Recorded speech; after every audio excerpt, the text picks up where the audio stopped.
Hello and welcome to this session where we're going to talk about Six Sigma process excellence methodology.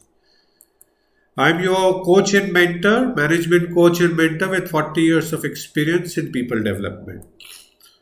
So, what are we going to do today in this section is to give you an in depth understanding of the process excellence tools and specifically Six Sigma. And in this lecture, we're going to talk about what is Six Sigma. So take a look. So what is Six Sigma? What is your understanding of what is Six Sigma? So Six Sigma is a methodology to improve the process quality, right? And it revolves around defining the process, measuring the process quality, analyzing it, improving it, finally controlling so that you can deliver consistently a required level of process quality. So how do you measure process quality?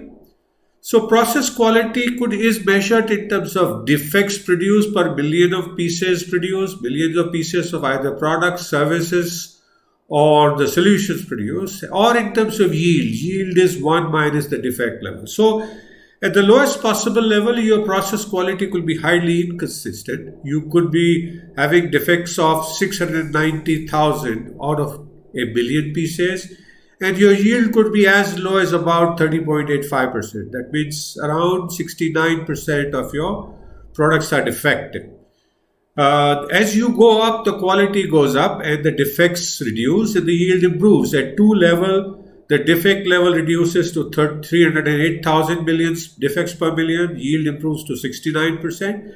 And the Six Sigma level, which is what the name stands for, the defect level reduces to only 3.4 defects per million, or yield goes up to 99.99966%. And that's the highest level that is currently defined under Six Sigma. So where does Six Sigma come in? Is that your internal or external customers may like you to improve your process quality from anywhere to anywhere. If you are at a 1 level Sigma where you are producing 690,000 defects per million, they may like you to go up in the first instance to 4 Sigma where the defect levels reduce to 6,200, practically, let's say 100 times improvement, right? In terms of number of defects reduced. Or at a later point of time, they might even say that I want you to go to 3.4. Or it could be anywhere, any combination. So it entirely depends on what your customers want and are willing to pay for that. So that is the use of Six Sigma. So what do we do in the next lecture? Having understood what is Six Sigma and what are that it is used for improving the quality, we will look at this define, measure, analyze, and improve and control process called dmaic.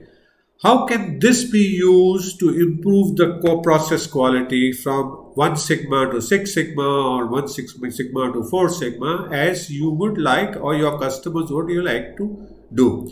So thank you so much for watching this first module of Six Sigma. I hope you have enjoyed it, you've learned something out of this, and I look forward to seeing you again in the next lecture.